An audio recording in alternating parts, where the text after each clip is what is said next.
Hello, and welcome back to the Making Fire podcast. This is a podcast where two longtime besties talk about their favorite TV show, Survivor. This week we will be covering episode 9 of season 47. How are we this far into it?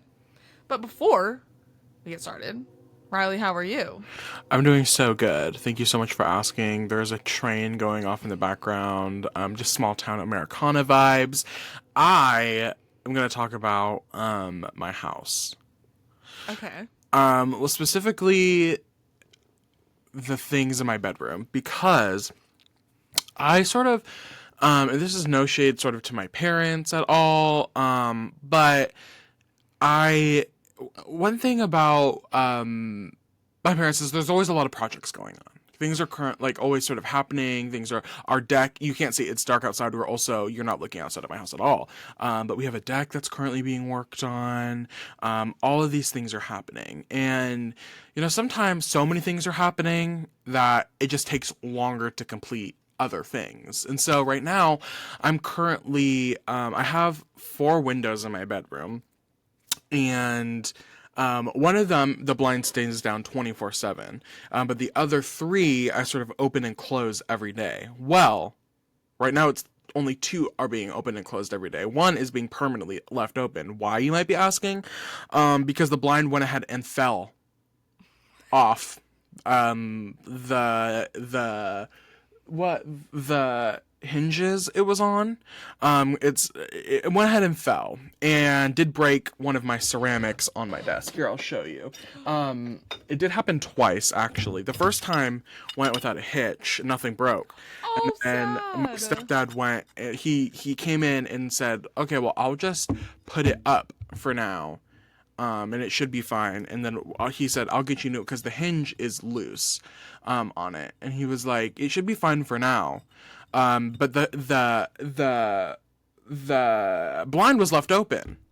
And so that night, I was like, okay, well, now I need to close the blind because I don't want to leave my window open. I went and tried to close it, and it went ahead and fell down again, and then broke my ceramic. I didn't make this. I bought this from the Goodwill for $2.99.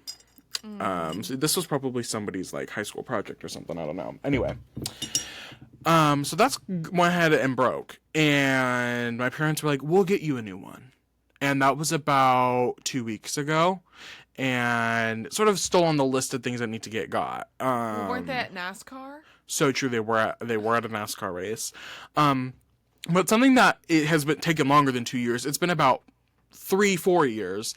I have a door. It's weird to describe my house. Maddie could confirm this. I have a really weird like living space. You enter my room through my bathroom, and then go in from the bathroom into my bedroom. But when this house, this is supposed to be, it's meant to be like a what would you call it? Like a you can enter the house from the outside. This could technically be what you could like rent this space out to somebody. Yeah. And they would have no contact with the rest of the house. But there's a door that leads to the outside, the world. I sort of live in the middle of not the woods. There are a lot of trees around me. I'm sort of in the middle of nowhere and on a hill. But also very connected to the world. It's weird. If you blink, you'll miss me. Right. Like, you live in a very, like, There are connected in roads, but then you town, sort of don't have service. in Maddie and I's hometown, there are people that live further out in sort of the middle of nowhere than I do, but I'm definitely not. I'm not where the people are. We'll just say that.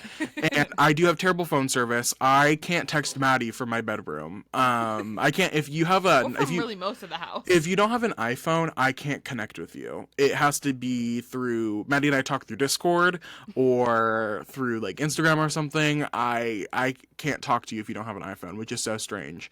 But a couple years ago, we started befriending a stray cat. Her name was Lila. My mom became best friends with her, and my mom was like, we need to start training her to like get comfortable coming into the house. And what was the next logical step? Well, I have the only sort of closed off space that has a connection to the outside. And my parents were like, oh my God, we'll just put a cat door in your outside door, so then that Lila the cat can come in and out however she pleases. Well, Lila went ahead and stopped coming around about 3 years ago. I would say even Yeah. pre-pandemic. Yeah. And so probably 4 years at this point. That is Lila, a name I haven't heard in a long it's been a time. long time, 4 or 5 years. This cat has not come back. Like she disappeared one winter. Hopefully she didn't die, but she just did never. She was never our cat. She was a stray that my mom befriended. Like we never like adopted her or anything. Um, but then like the cat door ended up like breaking, and so now I just have a kind of a hole in my door.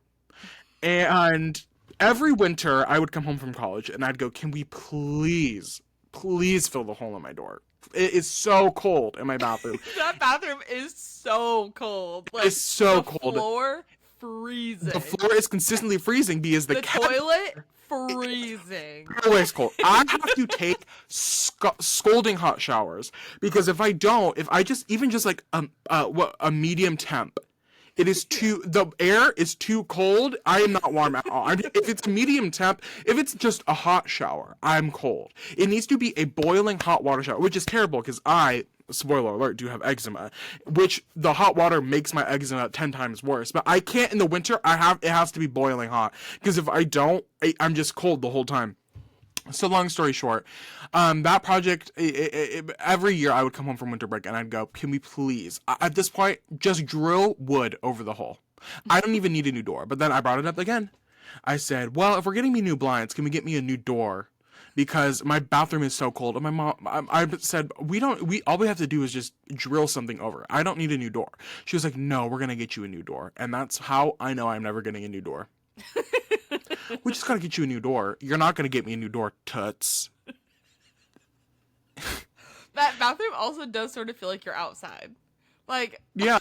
I'm like, I feel like anyone could just come in at any minute. Yeah. Sort of the 3 entryways to the bathroom. Which is insane. It's It's like, like this is crazy. too many. One too like what, a Jack and Jill bathroom, it's like, oh, this makes sense, there's an entrance on both sides. Why are there 3 points of entry into my bathroom is insane. So it's just, I'm like, these are just projects that aren't gonna solve. I'm kind of living with the fact I hate having my window open. I actually get anxious when I sleep. Like most of the time that's when most of my anxiety comes, and I have a couple of times woken up and felt like there were people watching me, specifically through this window, which now is blindless. So I haven't been sleeping great. I have been sleeping with an eye mask because I'm like, oh my god. So what if I wake up and somebody's out there? Yeah. So that's sort of how I've been doing. Cold and anxious and stressed out. Maddie, how are you? I've also been going through it. I'm feeling better this week. Last week might have noticed that I look down to cough every 5 seconds. Probably will Right. do every few minutes now. I am getting better, but we hit a low this week, and now we're on a high. We're climbing back up. In terms of my sickness, so I really haven't been doing literally anything. I've been coming home, and part of it is that I told probably all this already, but the sickness is sort of like in my chest, coughing, and it gets worse when I lay down. But I'm also like kind of tired because I'm not sleeping well. But it has led to a lot of Sims time. Because when I come home, I'm like, well, I still got to be sitting up.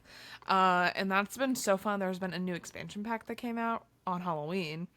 And 2 more kits today, which I did go ahead and purchase. Wow. So we're just having so much fun over there. I was also telling Riley, even though we are at the halfway point of the current season of Real Housewives of Salt Lake City, I am starting all the way over because it's such a fun show. And yeah, I just feel like I'm watching a lot of TV recently, like new stuff and also old stuff. I've also And I'm been kind of watching a lot loving of it. TV.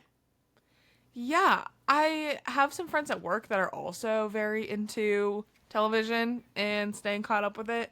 And it's just so fun. Like, the more I think about it, the more I'm like, you know what? I just love TV. And I think that's okay. I think it is okay. We love to, I mean, we literally have a podcast all about a TV show. Right. Like, it's so okay to like TV. People are like, what's your hobby? I'm like, my hobby is consuming media. No, seriously. People love to be like, Yeah. oh my god, how do you remember this? How do you remember that? I'm like, baby, all I do is consume media. My brain is full of references of things that I've just like. It takes a long time to prepare the greatness that lives up here. So real. What? Speaking of references that I make consistently, I recently got one of my managers at work into the Krispy Kreme meme.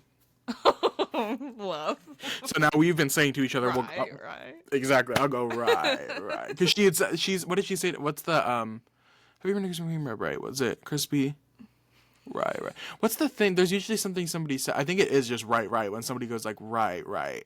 That's my sort of trigger to ask if you've ever been to Krispy Kreme. And she said it to me.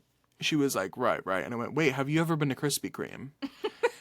And she was, my favorite is when people go in depth about it. They're like, well, yeah, I've been like once or twice, but blah blah blah blah. And then my favorite is. I'm sure I've explained this multiple times on this podcast. My favorite is after they spend like a minute responding to me, I'll go, was it crispy? No matter the response. They can just be like, no, why? And I'll always respond, was it crispy? It's so funny. It is too good every time.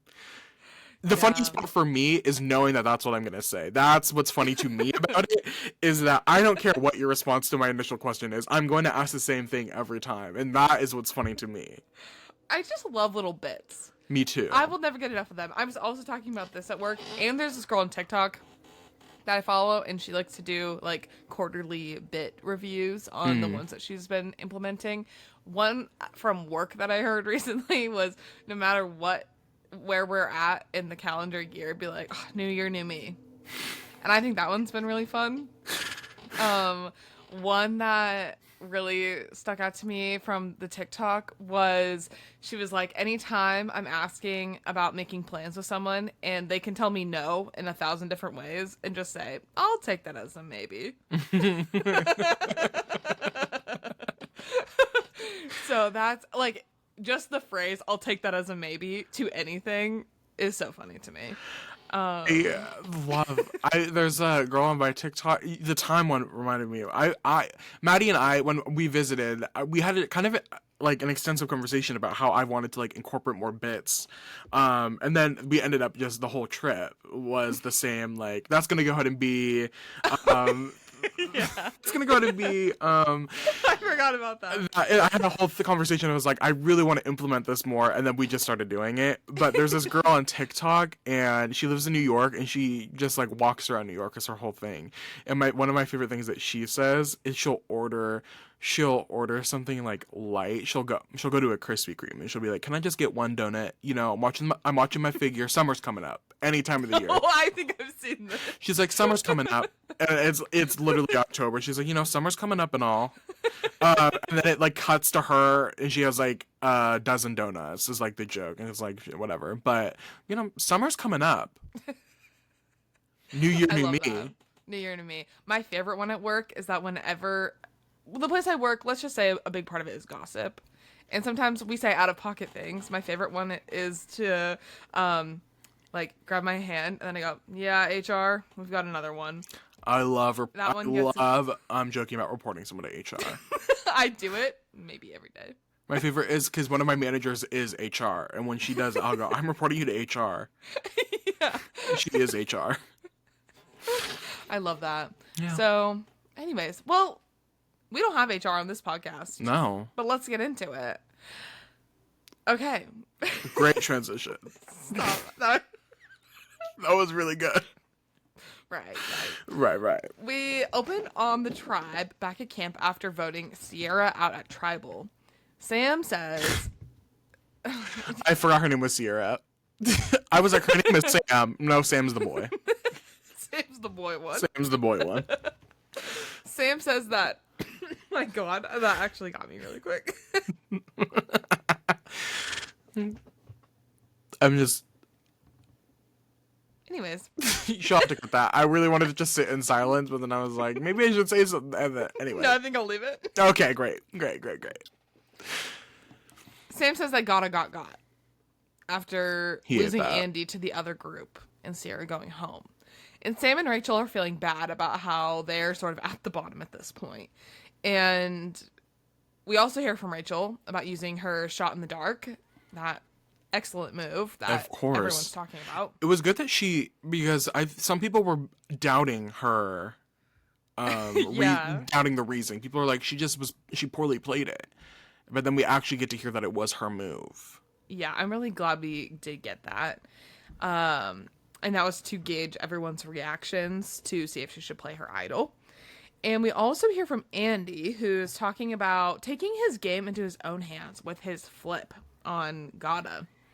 And he is feeling good after pulling himself up from the bottom to working with everyone else against his alleged allies. Good for AI Andy. I know. I feel like even in three different thoughts just happened. I feel like we have been getting this edit of Andy, which can be kind of confusing at some points. But I think this reoccurring theme, we have a handful of people who have been consistently getting good edits. I think Genevieve has been getting a good edit. Rachel has been getting a good edit, even though she's very clear. It's like a very underdog edit. I think she's still been getting a good winner storyline. I said Genevieve. I would argue Sam or even Kyle. Like, these are people who we haven't been led away from. Where I feel like Andy, although he has a very prominent, he has built, I will give him his tens there. He has built his way into a very good position in this game. We are still getting a very aloof Andy at multiple points. I feel like the edit is constantly trying to make us not like him, and it's working. And I'm like, I can't, even though I do feel like he is positioning himself well, and I have to give him his props, give him his tens. I'm just like, there's too much to this edit where we're getting a perspective of like, oh, he isn't thinking about this, or he isn't fully considered the XYZ. Yeah. Which I'm like, okay, I think we talked about that last week, where it's like, okay, maybe it's like a Carolyn type of edit. Yeah. Maybe. 0 vote finalist. Did Carolyn get any votes? No, she did not. Right. Well, after the intro, we have Rachel and Andy talking about how they've sort of always been orbiting each other, but they've never really worked together. It's sort of always against each other. And we get some flashbacks of, once again, Andy not looking good, of him being really weirdly attached to Rachel in the beginning and her pushing him away. And then also him blindsiding her and her allies twice now. Mm-hmm. But they're like, maybe we should start to connect and work together. I think, again, this is something I've talked about in the past. I think maybe 2 episodes ago, 3. I'm loving how individual this season is. Yeah. Like, there is a lack of group mentality. And I think Rachel being able to be like, okay, Andy, in a broader sense, like, yes, he's been my adversary when it was sort of like Annika and Rachel versus Sierra, Andy, and Sam. She's like, in that sense, yes, but at this point now, like, Andy as an individual player, like, is somebody that I could potentially benefit from at this point. Yeah. Which it's just it's refreshing to see. I'm like, yes, play it from an individual perspective, not a group perspective, people. Yeah, it really feels so individual. I'd say the Tuku group feels like a weird... It feels like Tuku is trying... Yeah, I feel like Tuku is trying to force themselves into a block because it makes most strategic sense for them. And again, I think everybody here... Strategically sound, maybe not, but I think everybody has a game perspective. Like, everybody I feel, honestly, do feel like everybody in this... What is it now? Final 9? Yeah. Final 10? Final 9? Yeah, I think they're 9 at this point. Everybody in this final 9, I think, has some sort of game perspective about how they want to get to the end. And I think that's really refreshing, 1. 2, I feel like most of those Tuku people feel like it's most beneficial for themselves to be in a voting block. But since they are everybody is playing so individualistic, they have it, like, in a different way. Everybody... The Tuku people want the Tuku people to do different things. I have a question. Of course. What do you think about all the Gabe hate online? Okay, I weirdly, okay, ever since we started this podcast, I feel like each season less and less I am involving myself in sort of Survivor social media. Primarily because Survivor social media at first was an outlet for me to engage with the show outside of the actual program. But now that we have a podcast, I'm like, this is the all the fulfillment I sort of need. I get to share my thoughts with somebody else and have an actual like have engagement with it. So I personally have not been engaging with a lot of social media this season. Do I know? I know that Gabe has not been toxic online, but he has definitely had his strong opinions about other players online. I don't feel like any Survivor player should get hate. Well, they're also like, he's a weirdo. I hate him. Like players are like fans. Like fans are saying that about Gabe. They're I like, don't he's think a Gabe weirdo is a and I hate weirdo. him. I don't I don't get that vibe either. I don't either. Do I think he has some interesting moments? Yes. His fun little dance he did after winning immunity this episode, I was like, okay, what do you, however you want to do it. But like, why are we hating on people? Especially these people, like Survivor players. Sometimes for like Big Brother, I can understand because sometimes people are problematic. And Survivor also has its fair share of problematic contestants. But I'm like, these people from a game, like all we're really getting is their game sense. And I'm like, to me, it makes no sense to hate on people for how they choose to play the game. Yeah, I don't feel like we've seen enough of Gabe's like personality. I know. Judging him. So, yeah. Anyways, we. Anyways. We then have Teenie and Sam talking. And Teenie apologizes to Sam and explains the wanting to split him and Sierra up sort of situation. And Sam then says in a confessional that he has a vendetta against Lavo for making him think they were working together, but they really never were. And that's really Sam's storyline of the episode is he's mad. Another white man mad. Get in line. I'm like, okay, but let's be honest. This is kind of the position you put Andy in, Mr. Sam. Yeah. If we really want to break it down, because you've been building Andy up this whole time, full well knowing that you had no interest in respecting him or his game. He very much was just a pawn to you. Yeah. Sam's just mad that he got. That got. And it's also like, this is kind of the point of the game. Right. Right. So, and also, we're not on that island. I'm not saying 24-hour footage, but it's not like you were particularly close to these people. Yeah, like you've only known each other for what, 3 days? Yeah. 4 days? Exactly. Also, at this point, there's still 10 people left. So, right. It's not... I'm just not really understanding, like, And, Sam, respectfully, you haven't had a lot to offer these people. You haven't had your vote for 2 tribals, I think.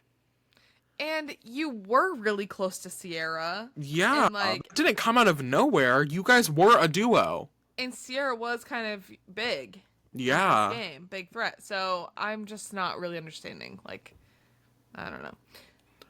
They also talk about getting bad vibes from the Gabe Caroline Sue alliance. And Gabe specifically seems shady, so they need to target him. They are also then we see them chilling at the beach and at camp. They're all sort of hanging out, and Teenie runs up with the tree mail. I'm loving these tree mail acting montages. Yeah, little scenes. Little scenes, that's the word I'm thinking of. And we find out that they have to split into 5 pairs for the challenge. And Sam wants to pair with Andy because he wants to go head to head with him. Because Sam is mad at Andy and wants to beat him and knows he can. Okay. Weird. Yeah. So...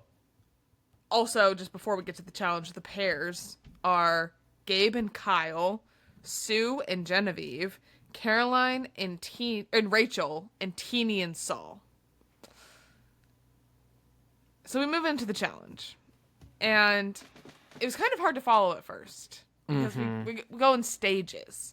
So the first stage is they have to get the steps to a staircase that's in sort of an obstacle digging course thing, and then get back to the mat.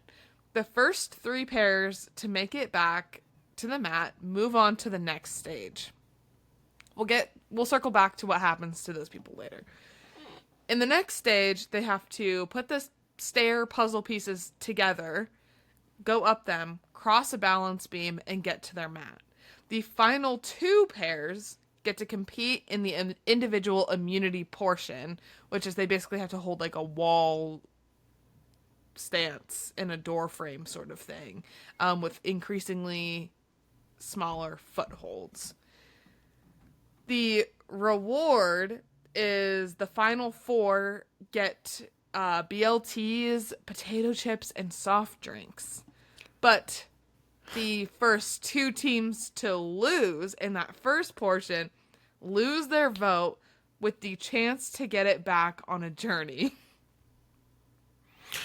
Hopefully you were able to keep up with all that, because it's like, a lot. it's so, when is enough? Right, like how many minutes did it take for me to explain that? Like, there has to be an easier way. 2, like, why are there so many steps? Why Like, all that? why all of this? Yeah. Why can't we just do an immunity challenge? What happened to just immunity challenges? What happened to just reward challenges? Right. No caveats. Right. Like, why do we have to consistently be losing our votes, people? So true. And like, I don't like it. I think I said this point last episode that I was like, okay, it was the auction episode. The auction episode, I was like, we at this point we're 7 seasons into the new era, that I think we as an audience maybe have started getting comfortable with some of the new era changes, that it's like, this is just part of the game. Obviously, like season 41, 42, arguably 43, it was so new that we were consistently critiquing it because we were like, this isn't the Survivor we know. But now, 7 seasons in, 3.5 years in, we're like, oh, this is the Survivor we know now. Like, this is here to stay. And I'm like, I still have not gotten comfortable with the idea of losing a vote being such a flippy floppy thing. and we've had this conversation every season we've covered. Yes. I don't like it. No. Your vote is the most important thing you have in a game. And it's good to know now. I think it's happening less now than it was in the earlier New Era seasons, where if you lose your vote, you're no longer inherently the person who is going to go home, or like your name isn't necessarily out there as heavy as the others. But I'm like, it's not fun TV. Like, I don't want to see people stressing. I want to hear people figure out the vote. I don't want to hear people stressing about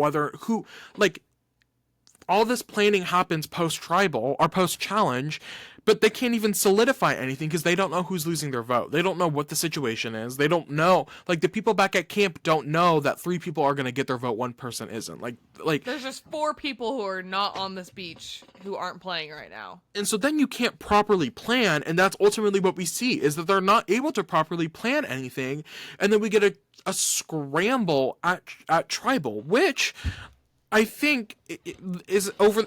Is it over the top? Yes. Is it oh so spectacle? Yes. But like, I don't know. Am I over a live tribal? Are we over live tribals? Okay, we'll circle back to that. Okay. But yeah, I'm over this losing your vote. No, it doesn't bring me joy. Marie Kondo it. This doesn't bring me joy. It's leaving. Right. This does not serve me anymore. Exactly. So, Sam and Andy and Rachel and Caroline lose in the first stage and lose their votes, which I think that was kind of a shakeup. People weren't expecting them. Yeah, Genevieve and Sue kind of pulled it out. Well, at one point, Saul. Yeah. What had happened?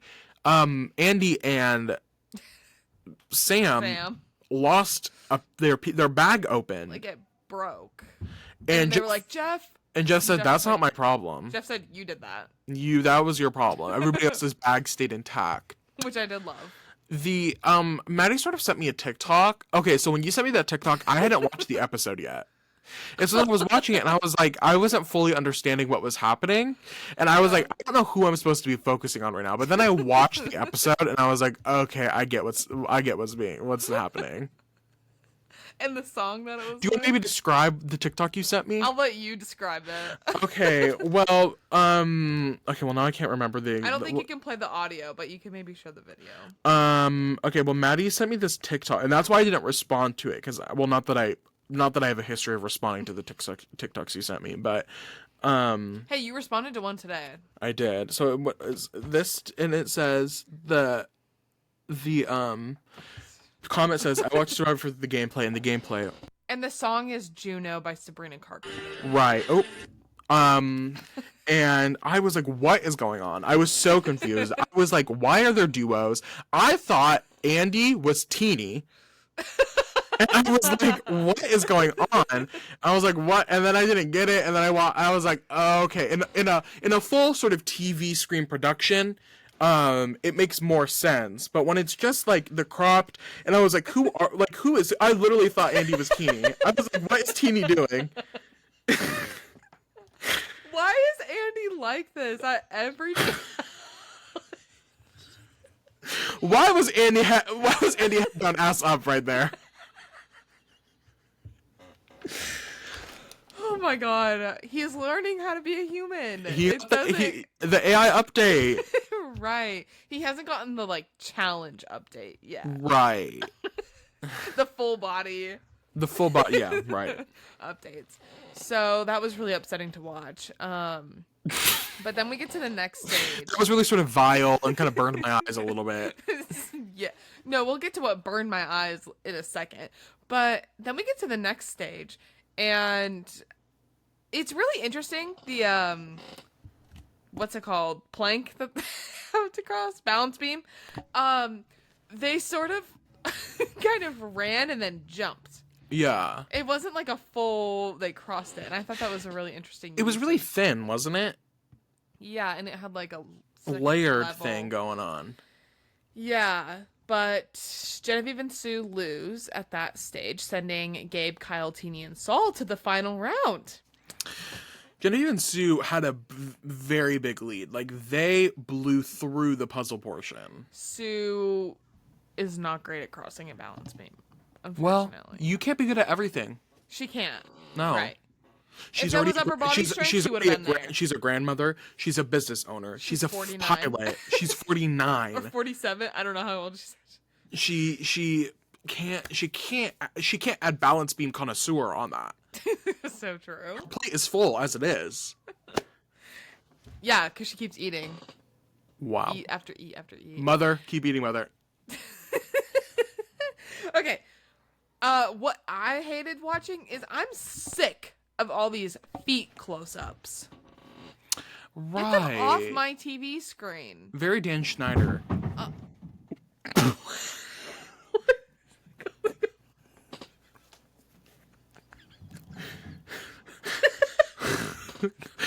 Guys, I think an earthquake just happened. I don't know what's going on. Are we some of those houses? Is everybody okay? Yeah, nobody said anything back, so I'm assuming everybody's okay. Gotcha. Flashback to last week where I heard my mom screaming bloody murder, and I had to run upstairs because my dogs were fighting over. Oh my god, it's a whole thing. I'm not gonna get into it. But speaking of dogs, the dogs were barking. The dogs were barking is what was going on. Well, you and my mom both screaming over the dogs. Huh? You and my mom both screaming over the dogs. Yeah. You're mad at the dogs. My mom was mad at the dogs. Ugh. Well, it comes down to a showdown between Gabe and Kyle, and Gabe wins, ending Kyle's challenge win immunity streak. And good for Gabe. Good for Gabe. Yeah. Now, everybody watching this, pause the podcast, go send Gabe hate mail. Then come back. He's kidding. He's kidding. I'm kidding. Well, then we have Gabe. Not Gabe. We have Sam. Oh, Andy. Their names are all the same to me. Andy, Sam, Caroline, and Rachel, they go and head out on their journey while the others go back to camp, with most of them getting BLTs. Except for Sue and Genevieve. Even Sue. Like, what? We see the group eating the BLTs, and I just want to say they look so good. I love a BLT. I kind of want to make one this weekend. I love Panera used to have a turkey avocado BLT. Which is basically, that's not a BLT, it's just like a sandwich. Anyway, so good, but then they changed it, and they don't offer turkey anymore. It's now roasted chicken. I thought you don't eat bacon. I don't eat cow. God, I thought Is it was usually just all... No, usually it's just sort of like cow is my line. Got it. Yeah. Well, anyways, we have Gabe enjoying You his don't want to sort of deep dive that? No, we'll talk later. Okay. I said we have Gabe enjoying his sandwich a little too much. Yeah, the Guess we're burp. making Are we gonna get into uncomfortable burping? We'll get into the burping. Okay, There were a well. lot of things I really hated this episode, actually. Right. Defeat, the burping. So I've been sorry. Wait, can we go back to the challenge real quick? Yeah. I was just thinking about there's been a lot of people clipping teeny things, and specifically there's a montage of teeny in this episode during the challenge when she's like fighting for her life up there, and I think it's so funny that she's become quite memeable. I wonder if I can find but you were, because we were thinking about like the foot montage and then like the burping montage, and I was like, oh, Teeny was making some really awesome faces, and wait. yeah. They did her dirty with that. Oh my god. They did. It wasn't great. Well, they also did the viewers dirty with this burp off. Yeah. Saul is like, I just burp when I'm comfortable when I'm eating, and at this point I don't really care. And Gabe takes Saul's constant burping as a competition to burp off. And I hate burping. Yeah, Like, those two would be voted off immediately. I hate burping. I cannot express enough how disgusting I think burping is. I get so mad when, like, I'll call Logan out. Sometimes Logan will burp. And I'm like, that's disgusting. Don't do that. And he's like, it's natural. I'm like, yeah, but you can hold it in. Hold it in, or maybe cover it up a little bit. Right. Or I'm like, the sound of it. Oh, I hate it. So this, like, really, I was just, the feet and then immediately following it, the burping, I was like, I'm not having fun right now. Then they start talking about the vote tonight, and Kyle wants Sam out. And we also get an interesting comment from Kyle where he says that he doesn't think Genevieve is doing much thinking about the game. So she's doing a really good job. She's really. But we need to talk about Genevieve in a little bit once the stuff starts happening, because I am being left consistently surprised by Genevieve. You ate with your winner pick. Isn't it crazy?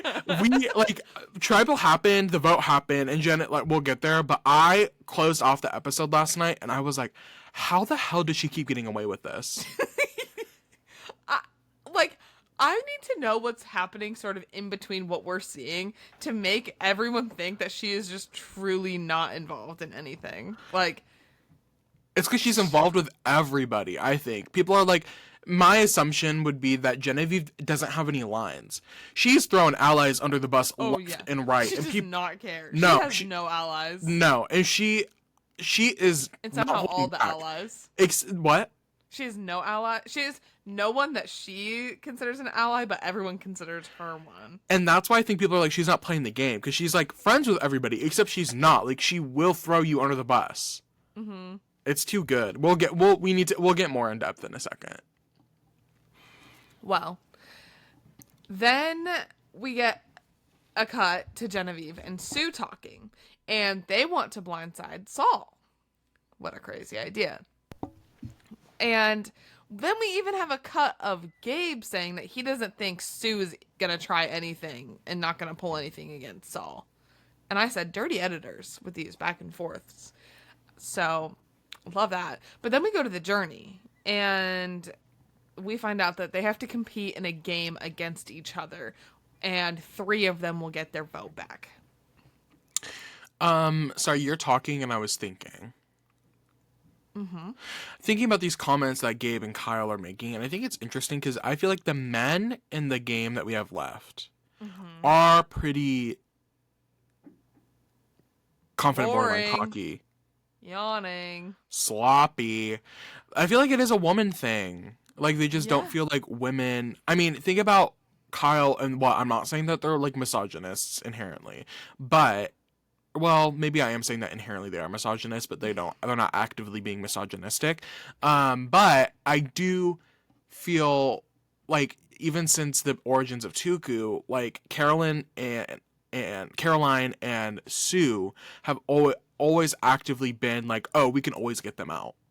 They're not Yeah. threats to us, even Yeah. though they have proven since they've merged, even before merge, since they've been on an OG tribe, those two are a duo, and they aren't separating from each other, or they're not really separating their interests from each other. They very much are playing together, and it's in a game where we just talked about how everybody's being individuals. A duo can be that can be a pretty hard like weapon for Yeah. any voting block. So I'm like, these are players who've consistently undermined women. Sam, again, not in like a misogynistic way, but just in a game sense. They're It just, underestimating them. it just They're happens not. to be that they're underestimating the women in the game. And again, I don't think there's like vitriol behind it, but I do think it's like it just so happens that oh, Sue, we don't think Sue's doing a lot. We don't think Caroline's doing enough. We don't think Genevieve is doing enough. When we're seeing that these are 3 of the power players, we don't think Rachel's in a bad spot. Like these are people who are proving they are sort of the brains in the game right now. It's just interesting because I feel like all of these guys think that they know more about what's going on than Yes. anyone else, but then they absolutely have no idea what's actually going on. No. I'd say Teeny has really great positioning too. Like these are people Yeah. like I would argue, and this might be crazy to say, that AI Andy of the men that are left in the game Yeah. is positioned the best. Yeah, definitely.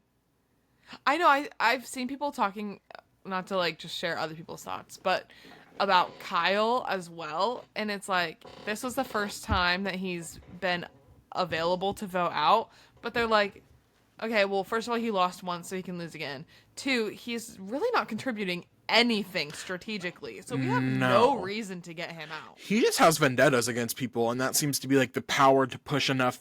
Like he's like, I don't like this person, and people are like, Yeah. okay, we can work with that. Yeah. So, well, we got a clip of the journey, but then we sort of moved right back to camp. The editing was also that I kind of really disliked, not The too much on the choppiness. editors. This episode was so choppy.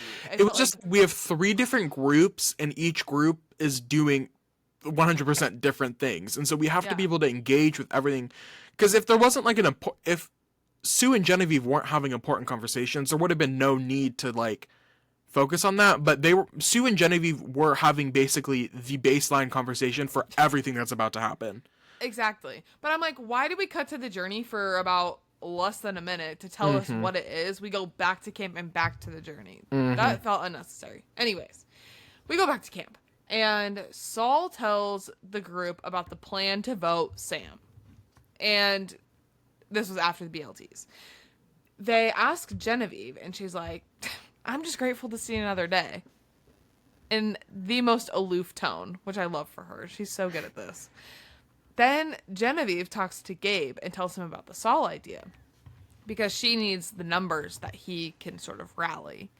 And she tells Gabe that Saul and Teeny were throwing his name out and it's time to take out the subtle threats. So tonight it should be Saul. And then Genevieve pitches this idea to Kyle, who is really okay with it as long as he's not going home, which valid. We move back to the journey and we get more information about this game. They have to stack these little tile cards in a triangle and build up a tower. It's sort of reverse Jenga. And if your card knocks the tower down, then you lose your vote. when Sam says that later in the episode, he was like explaining to the people what they did. He was like, it was basically reverse Jenga. I had to stop and actively think. I was like, at first I was like, no, it's not. Like, this is exactly how Jenga works. And then I remember that you start with the towers pre-built in Jenga. See, I actually had the reverse Jenga thing before Sam even said it. I was like, oh, this is just backwards Jenga. He said that and I went, no, it's not reverse Jenga. I was like, you're playing Jenga. And then I went, wait, no, you're not. Well, because the idea, like, because you still put the block on top. And so I think that's where my brain. Oh, yeah. But I had forgotten that you start with it pre-built and you're taking out. It's like what you're doing. You don't just have the pieces and you're building up, is what I forgot about. That's okay. You can't be good at everything. Can't know everything. Exactly. I wanted to note that they move so fast playing this.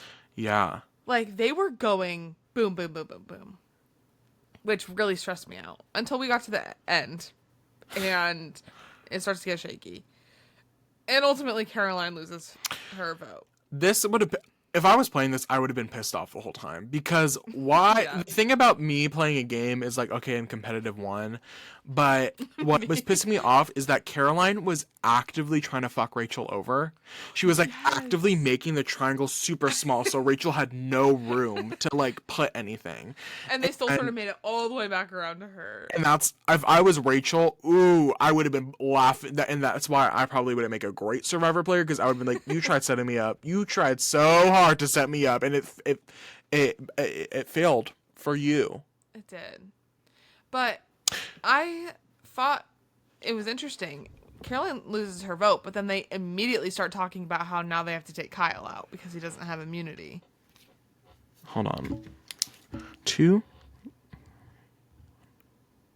Oh. Wait. How does that work? I guess, no, okay. I was like, okay, wait, let me think. I was thinking there are only 3 sides to a triangle and there are 4 people playing. And so in my head, I was like, wait, how is this kind of fair that Rachel is in the same spot every time where she sort of has to close off the triangle? But then I did actively think about how, no, that's not how that works. There are 4 people playing, so it's going to shift every time. I love how your brain works. I just worked that out by myself. I did have to sort of write the numbers down. Yes, mathematician. I went, 1, wait. 2, 3, let's and then I went, wait, there's not a 4th side, so it's gonna go ahead and close. Anyway, sorry about that, everybody. It's okay. The journeyers then get back to camp. And Gabe explains the numbers in the vote tonight and how they need one more person to make a majority to get Saul out, because the 5 is the majority since Caroline does not have a vote. Genevieve pitches Saul to Andy, and Andy is hesitant about this because while he wants to be on the correct side of a blind side, he would like to use Saul for a few more votes. Which, good for him. I don't know. No, he said, I'm taking. He said, I'm making people what I used to be. Right. I used to be the extra vote. I'm going to make people my extra vote now. Maybe I'm not, like, giving Andy enough credit, but I also don't feel like he has really needed Saul as a shield. No. So I don't really understand that. I feel like that'd be the point of him having Sam around. Is like, you know how good of a story it is? He's like, I started off as Sam's shield, and I got to the point where then he became my shield. Yeah, I just wasn't really, like, I've heard Andy bring this up about Saul before, but I just haven't really seen him actually utilize this. Mm-hmm. But then we have Genevieve, who goes to Rachel, and she's like, Rachel, who do you want to get out? And this really is exciting to Rachel, because she's like, oh my god, I'm maybe not on the bottom. Love this for me. And basically Genevieve is like, do you want Sam or do you want Saul out? Then we have Sam, and so they sort of figure out who the vote's going to be. But then we have Sam go talk to Rachel, and he's like, who's the vote tonight? And she's like, I can't tell you, but it's not you. And then Sam immediately guesses the Saul vote. And Rachel's like, okay, yes, but please don't say anything. Rachel folding immediately. I went, no! I'm diva down! Mm-hmm. She goes, mm-hmm. Yeah. I love that she knew too. She immediately says, "Do not tell anybody else." And he was like, "I won't." Pinky promise. Literally gets up, Jumps up finds Saul. and blows everything up. This is not. There's not a cut in this scene. No. Rachel goes. We watch him. So Jump up. Sam goes, "Yeah, totally." Gets up, finds Saul, who's not even 10 feet away.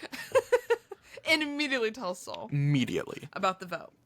And now they decide that they want to go for Sue because of how tied she is to every other player. And she has this shield around her from everyone. And as we watch the sun going down, everyone is in chaos mode. That's how you know. Sometimes, like, survivors are like, it was till the last second. But, like, you can really tell this time it was actually because the sun was actively setting as they were all trying to figure this out. So Saul tells Teeny to go to Sue. Sam tells Andy to go to Sue. Teeny tells Genevieve, who is then stressed about these numbers and how everything's working and what is going on.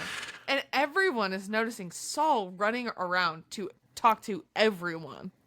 And then Saul tells Rachel it's Kyle. It's a huge mess. I'm like, and Rachel doesn't even know how messy this is. It got so, I was like, what is about to happen?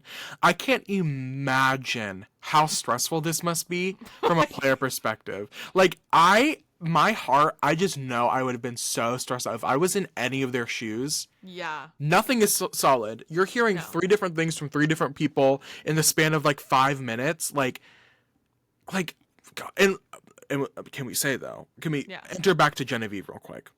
Yeah. She remains untouched in all of this. Genevieve, who arguably was the reason this all started. Yeah. Left this vote, like, and even when I got unscathed. really anxious when it was her, Soul, and Teeny, the OG Lavo, were all talking, and Teeny comes up and she was like, what are these numbers? I am confused about what the numbers are, because there's no way that they should have had enough votes. And Soul was like, Rachel was gonna flip and vote with them. And then Teeny was like, still, that doesn't make any sense. Like, the numbers here are not adding up. And Genevieve was able to still just... Yeah. I don't know. And it cuts to Genevieve and she's like, this could not have gone any worse. But my mother was still able. She left that. Not a single person brought her name up as, well, I heard it from Genevieve. I heard it from Genevieve. Even though basically everybody heard it from Genevieve. Genevieve was the one that was plotting the seeds. Yeah.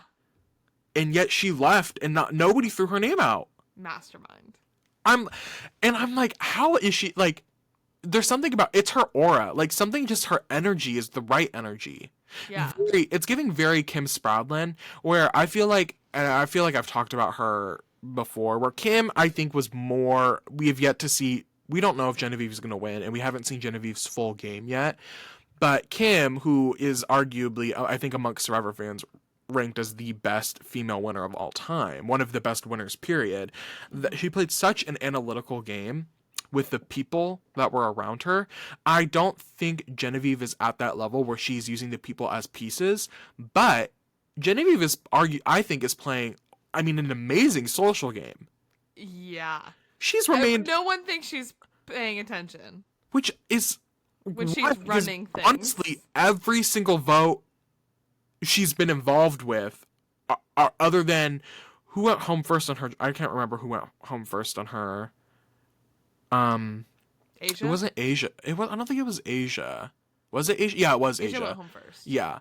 Other than the Asia vote, I think she really... No, because she was in on the Asia vote. She just got, like, a stray vote from somebody. Like, she has been in the driver's seat, or at least the passenger seat, one of the front 2 seats, for all of the votes she's been involved with. Or backseat driving. Literally, backseat driving.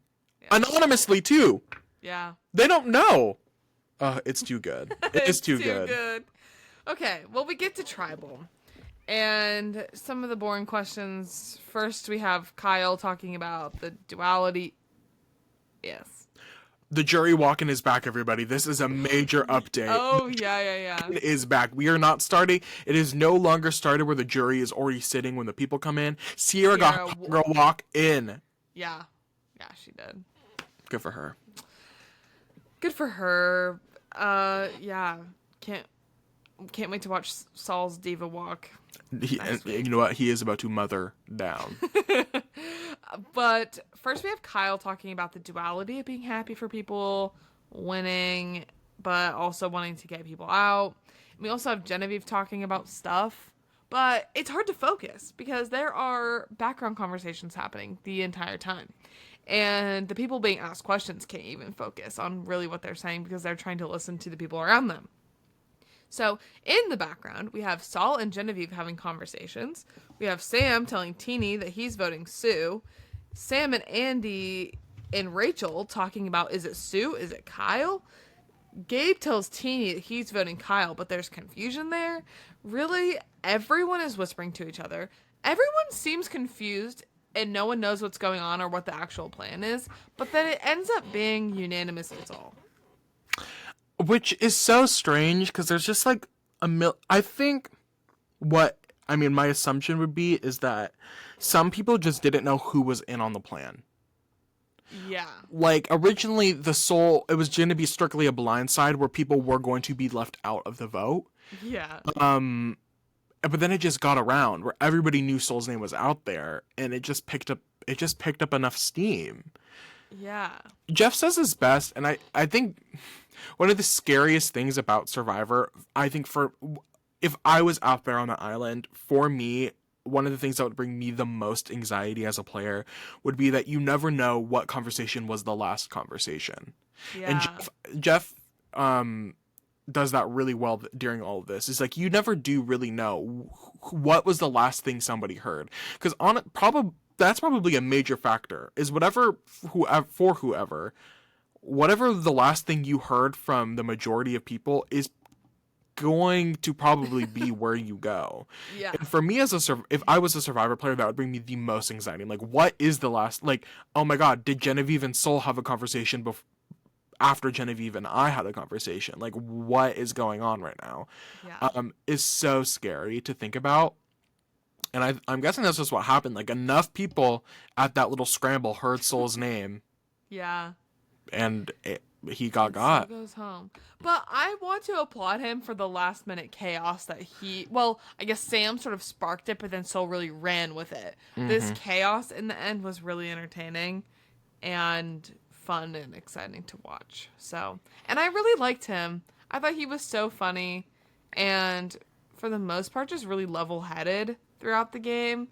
And I was a big Soul fan. I haven't been a big sort of follower on Twitter this season, but Soul has won 1 million hearts, it seems. Oh, really? The girls love... I'm not on Twitter. The girls love Soul. Yeah. I saw people also... Oh, something we didn't even bring up was the Rome tank top that is making its way through the tribe.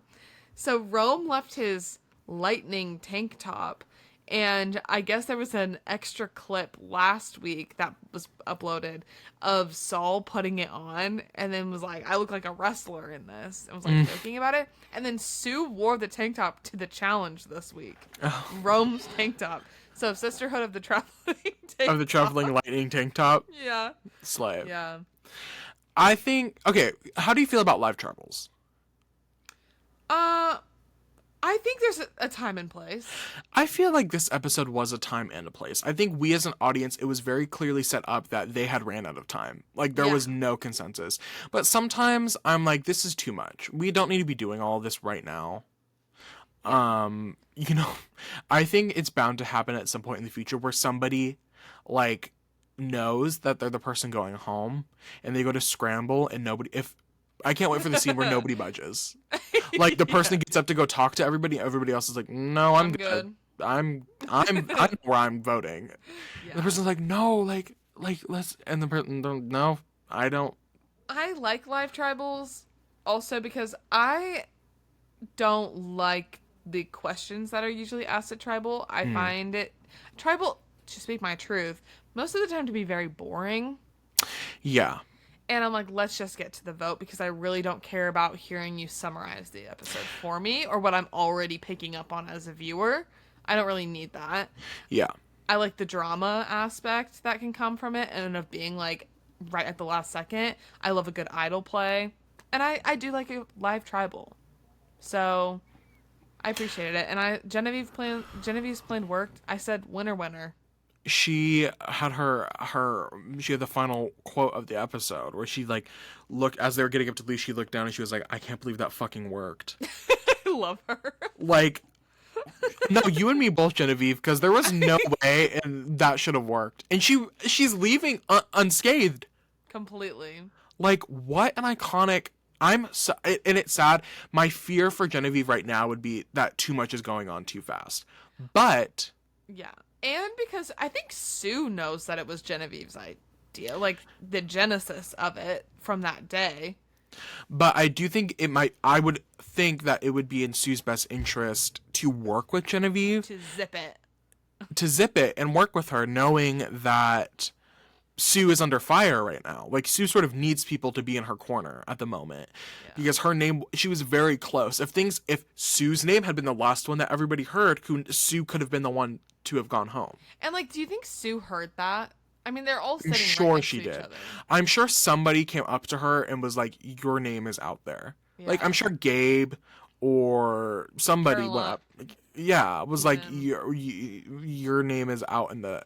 But it was weird because, like, the Tuku people weren't doing much. Like, no. Like, Caroline didn't have a vote, but, like, she still wasn't talking, and they're a weird group. It is a weird group where I'm like, you're not really adapting to what's going on around you. As Teeny said, the word of the episode, adaptability. Mm-hmm. It was just, I was like, this is weird. They weren't engaging with it a lot. But I'm happy for Genevieve. I'm excited. My fear would be that she's doing too much too fast, but I'm also thinking that her strategy right now is to get out the people who are playing similar games to her. The people who are floating in the middle and sort of aloof. She's getting out the Romes, and she's getting, well, I guess, she's getting out Soul and Sierra, like people who aren't the top dogs, you know what I mean? And so I feel like she's not getting a lot of blood on her hands because she's not getting out the Gabes and the Kyles and the, who else? The rage, like, she's not getting out these major, she's not getting out Sam, you know, like, she's getting at the people who are taking up her role, which maybe will help her and not be as visual. But if you are the mastermind behind all these people going home, like, that has to earn you some respect, even if those people aren't the heads of the snake. Right. I also she is a lawyer. Did you know that? I don't think I remembered didn't put that together until this episode, and I was like, it's the blazer. I was thinking about it. I was like, what is her occupation? Outfits crack me up. And I was trying to think. I was like, what is her occupation that she has a blazer? Because blazer is usually white collar, and I'm like, what? She doesn't give me white collar vibes. She gives me like interior designer. Yes, she give very artsy fartsy, right. Like, I go where the wind takes me. Is sort of her energy. She's a lawyer. Maybe I think she'd do a really great job explaining herself at a final tribal council. I need to get her at final tribal council. I'm kind of, I mean, I want her to win because I think she's playing a really compelling game right now. Like, I'm loving watching the way that she's playing. It's very interesting to me. But I also want her to win because I'm like, what a random ass winner pick that I pulled. Well, so I'm sort of in a similar boat where I really want her to do well because I really like her and I think she's fun. But I also really don't want her to win because I just cannot let you have that. Like, and that's the competitive side of me. Sort of the way you and I, for the first 2-3 episodes of the season, were like, I'm eating. Where is she? Where is she? Like, so random. Why did I do that? Yeah. I have to see her win. Yeah. And I have to see her get so close. But I would be happy if she won. I'd be happy for you, I guess. But thank you. That's so kind. I was lying. I'm happy for you. Know that I am. That's sort of a song that I've been working on. Really? Do you know that song? No. Have you been at Krispy Kreme? No. Was it crispy? Well, thank you for watching this episode. I'm happy for you. Can you start opening the episodes with the song again? You say this every time, and then what? I forget. I do forget. I forget too until we get to the end. Anyways, thank you for watching this episode of the Making Fire podcast. This was so much fun, and I cannot wait to see what happens next week. But in the meantime, Riley's Hello? taking a phone call. Oprah? In the meantime, be sure to follow us at Making Fire Pod on Instagram, Twitter, and TikTok. And for all that fun content that's always there. Consistently there. And maybe just rewatch past videos if you're feeling bored. Right. We have some popular ones. I have a question. Of course. Did you check the comments of the recent video to see who wins the $2,000? I did not. Should we do a live check right now? I think we should do a live check right now. And be sure to comment on this video. What should they comment on this video? Comment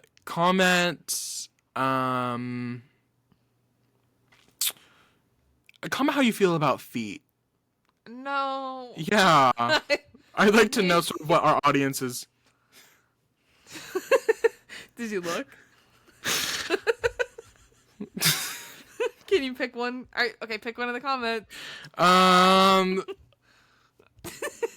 Okay, Madeline, Maddie, Mad. They're between ramen and pho. They said ramen. So I'm just gonna I am on my personal YouTube, not the Making Fire YouTube right now. So I'll get back to them. I'll get connected. Maybe we'll invite them on the pod. Love, yeah. Yeah. Well, thank you for watching. That's all we have this week. I can't wait to see how this turns out. Oh my god. Okay. Bye. Bye.